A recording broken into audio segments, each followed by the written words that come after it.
ওদালগুৰি নৱনিৰ্বাচিত জয় ভাৰত পাৰ্টিৰ পঞ্চায়ত নিৰ্বাচনত জয়ী জনপ্ৰতিনিধিৰ সম্বৰ্ধনা অনুষ্ঠান ওদালগুৰি বেঘাপাৰা প্ৰয়াত আচাৰ সভাপতি প্ৰদীপ নাগৰ বাসগৃহত জয় ভাৰত পাৰ্টিৰ সভা অনুষ্ঠিত হয়। উল্লেখযোগ্য যে প্ৰয়াত প্ৰদীপ নাগৰ চিন্তাধাৰাত এই পাৰ্টিটো 2025 চনত জন্ম হৈছিল। আজি তেখেতৰ বাসগৃহত উপস্থিত হৈ জয় ভাৰত পাৰ্টিৰ কেন্দ্ৰীয় সভাপতি টেহাৰু গৌৰৰ লগতে দলৰ সদস্যসকল। জয় ভাৰত পাৰ্টিৰ পঞ্চায়ত নিৰ্বাচনত জয়ী হোৱা প্ৰতিনিধিসকলক সম্বৰ্ধনা জনোৱাৰ অৰ্থে এখন সভা অনুষ্ঠিত কৰে। অনুষ্ঠানটিৰ আৰম্ভণিতে প্ৰয়াত প্ৰদীপ নাগৰ সমাধিত উপস্থিত হৈ শ্ৰদ্ধাঞ্জলি দিয়ে লগতে মৌন প্ৰাৰ্থনা কৰে। পঞ্চায়ত নিৰ্বাচনত মুঠ 121 গৰাকী প্ৰতিনিধিয়ে প্ৰতিদ্বন্দ্বিতা কৰিছিল যদিও 25 গৰাকী জনপ্ৰতিনিধিয়ে জয় লাভ কৰে। জয় ভাৰত পাৰ্টিৰ সভাপতি টেহাৰু গৌৰে নৱনিৰ্বাচিত প্ৰতিনিধিসকলক শুভেচ্ছা জ্ঞাপন কৰে। লগতে দলৰ কৰ্মীসকলে আদিবাসী গামোচাৰে সম্বৰ্ধনা জনায়। উপস্থিত থাকে জয় ভাৰত পাৰ্টিৰ কেন্দ্ৰীয় সভাপতি টেহাৰু গৌৰ, আছা কেন্দ্ৰীয় সমিতিৰ ভাৰপ্ৰাপ্ত সভাপতি ৰেজন হৰ, ওদালগুৰি জিলা সমিতিৰ আচাৰ সভাপতি বাবুল পাইক, কেন্দ্ৰীয় সমিতিৰ প্ৰচাৰ সম্পাদক ৰবিৰাম বাস্কে, কেন্দ্ৰীয় সমিতিৰ ক্ৰীড়া সম্পাদক ইছাক লাকৰা, আচাৰ কেন্দ্ৰীয় ভাৰপ্ৰাপ্ত সাধাৰণ সম্পাদক দেৱেন ওৰাং, উপদেষ্টা অনিল তপনাৰ লগতে উপস্থিত থাকে জয় ভাৰত পাৰ্টিৰ বহুকেইগৰাকী সদস্য আৰু আচাৰ নেতৃবৰ্গ।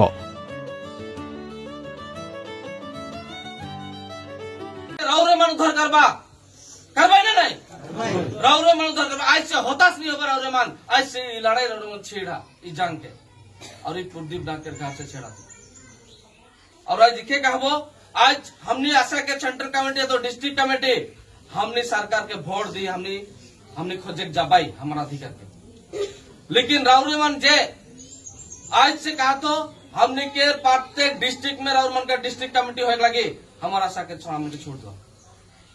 रावरे मन एक हथियार बना रावरे मन एक प्रदीप नाग बना हागे नहीं कारण हमने 30 जन है तो तोहरे 30 जन लगी होले हमार डबल काम भी सब दिन है हमने सक्सेस हो पाए नहीं होले है जगह हमने के अमर दा ओहे जगह हमने के ताती दा कारण हमने के खान हमार पावर के हमने के गम के मैं कहलो गुवाहाटी में एक डेट लगावा सेंट्रल कमेटी शपथ लगावा और उदने से डिस्ट्रिक्ट में पूरा डिस्ट्रिक्ट कमेटी में 1 महीना भीतर 2 महीने भीतर हमने खत्म करे लगी ई टारगेट से हमने काम करा बोले विधानसभा इलेक्शन हमने के 2026 में सरकार हमारे आदिवासी घुटना टिकट मैच कहा और घुटना टिकट हम बात करा भेंट करा छोड़ गुजरा जे दिन हमने लाइट मारा तो के जगह नहीं बेटे आदिवासी आज तो दूर में जाके बैठ रहे हमने के एसटी देवी नहीं का सर्टिफिकेट दे वो दिन से एसटी नहीं खोजा हमने खुद तो का सर्टिफिकेट है कि नहीं तो मैं यह कह के आज के सभा से रावरे मन जितना भी यहाँ हताश नहीं होगा और मैं जहाँ जा रहा हूँ शायद हमने के दीदी मान और जीत क्या है मुझे अच्छा लगला मैं दुख करत रहो जे हमने जहाँ जा रही वहाँ जितला की नहीं और मैं क्षमा चाहूँ आशा पड़ते जितना भी डिस्ट्रिक्ट कमेटी और सेंट्रल कमेटी हमने माननीय आमार आदिवासी जातीय नायक प्रदीप नागर घर आज एक्जिक्यूटिव बहिशो लगते आमार जय भारत पार्टीर जिबिलाक जिकिसे इहतक आमी सम्बर्धना दिसो लगते इहतक धन्यवाद दिसो और आमार एटाई कथा असम सरकारक आमी एटुई कब विचारिसो जे आमी जिबिलाक दाबी आछिल हृदय असम आदिवासी छात्र सन्थार এই দাবিবোৰ এই যদি आमार आदिवासीर उपरत आस्था नाई बा इहते दियार इच्छा नाई দিব नालागे कारण आमी बहुत आंदोलन करिसु इयार जी आमार एटा कास्ट सार्टिफिकेटर कारण इमान कांदी आसु एसटीर कारण इमान कांदी आसु आमी एनेको एटा पदक्षेप लम आमी जितु अखमर उदाहरण देखिसु प्रमोद बड़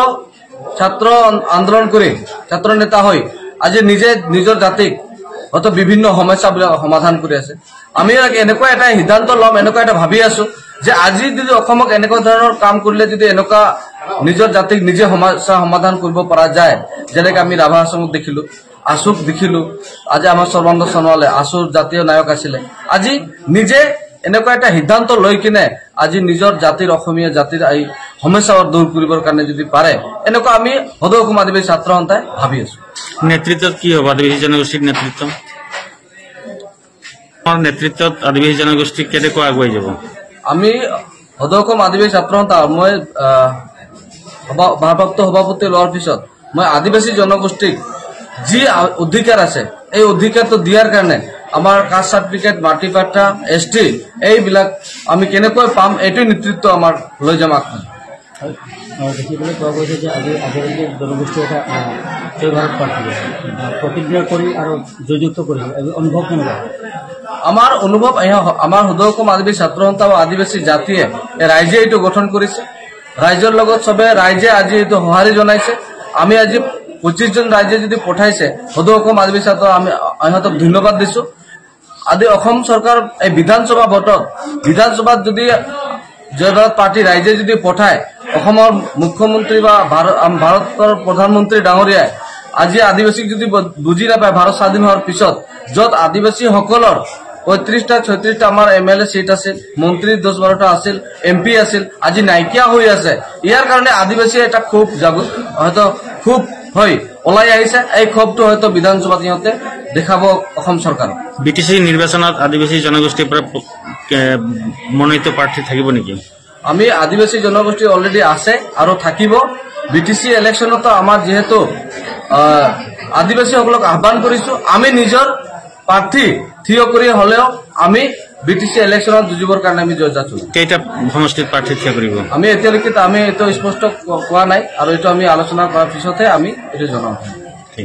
আজি আমি সদৌ অসম আদিবাসী ছাত্ৰ সন্থাৰ সভাপতি স্বৰ্গীয় প্ৰদীপ নাগ ডাঙৰীয়াৰ ঘৰত আজি আমি ইয়াতে উপস্থিত হৈছোঁ।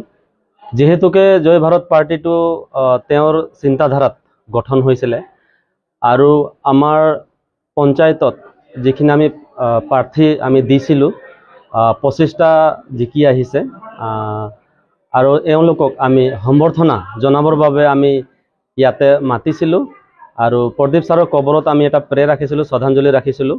তাৰ পিছতে আমি ইয়াতে সকলো নৱনিৰ্বাচিত সদস্যসকলক পঞ্চায়ত প্ৰতিনিধিসকলক আমি সম্বৰ্ধনা জনালোঁ। আৰু চাওক আজি আমি 121টা আমি প্ৰাৰ্থী দিছিলোঁ পঞ্চায়ত নিৰ্বাচনত আৰু তাৰ ভিতৰতে আমি 25টা জিকিছোঁ। তো আমি তাকে খুব ক'ব খুজিছোঁ 2025 চন চলি আছে আৰু 2025ত আমি 25টা আমি সদস্য জিকিবলৈ সক্ষম হৈছোঁ।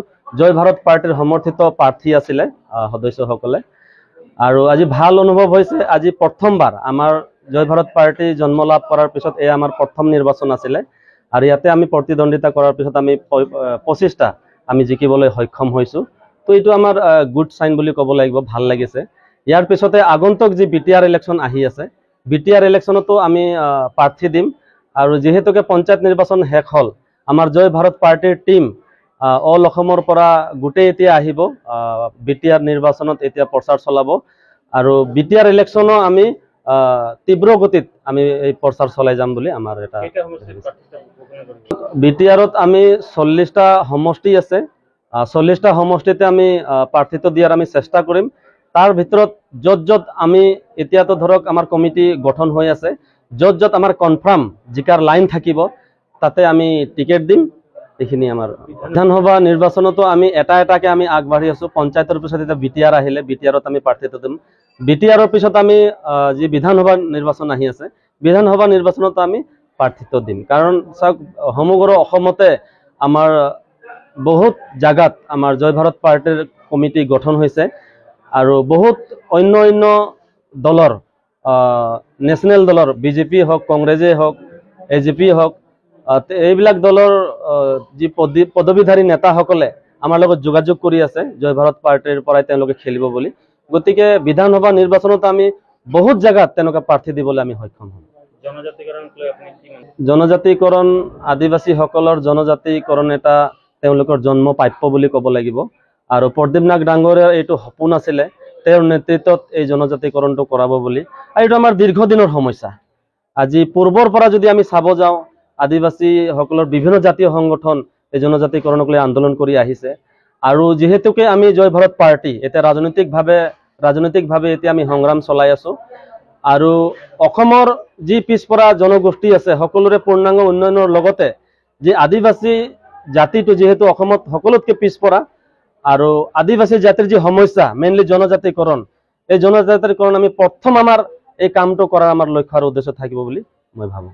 ভাল অনুভৱ হৈছে আৰু ইয়াতে যেতিয়া আমি সম্বৰ্ধনা জনালোঁ, তেওঁলোকে হয়তো ৰাজনীতিক কি বস্তু তেওঁলোকে বুজি পোৱা নাছিলে। কিছুমান আছে আমাৰ মহিলা পাকঘৰৰ পৰাই ওলোৱা নাছিলে, তেওঁলোকে আজি ওলাই আহি জয় ভাৰত পাৰ্টিৰ নেতৃত্বত তেওঁলোকে তেওঁলোকে প্ৰতিনিধিত্ব কৰিব পায়, তেওঁলোকে যি এটা ভাল এটা অনুভৱ কৰিব পাৰিছে সেইটোকে ভাল লাগিছে। আৰু মোকো বহুত ভাল লাগিছে, প্ৰথমবাৰ নিৰ্বাচনতে আমি 25টা আমি জিকাব পাৰিলো, বহুত ভাল অনুভৱ হৈছে।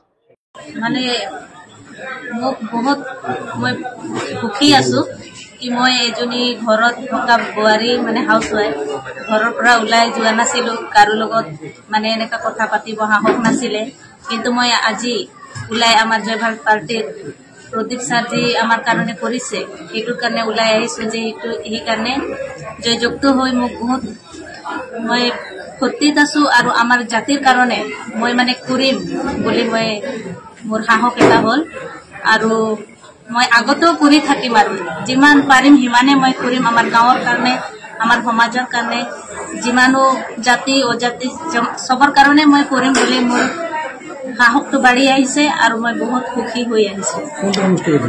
মই বিশ্বনাথ সমষ্টি 3 নম্বৰ ৱাৰ্ড, কুলিয়াৰবাৰী 3 নম্বৰ ৱাৰ্ড। বহুত ভাল লাগিছে, মানে ৱাৰ্ড মেম্বাৰ হিচাপে মই জিকি আহিছো। প্ৰথমবাৰতে মই ইমান চাপৰ্ট পাইছো, ইমান ভোট দি মই জিকিছো, মই বহুত আনন্দ ফিল কৰি আছো, আৰু মই গৌৰৱ মহসুস কৰি আছো যে মই এতিয়া আমাৰ প্ৰদীপনাথ ছাৰৰ সপোনটো যিটো আছে মই তাৰ সপোনৰ লগত জড়িত আছো। সেইকাৰণে মোক বহুত ফূৰ্তি লাগি আছে, মই আনন্দ ফিল কৰি আছো, আৰু মই গৌৰৱ মহসুস কৰি আছো যে মই জয় ভাৰত পাৰ্টিৰ এটা মেম্বাৰ হওঁ।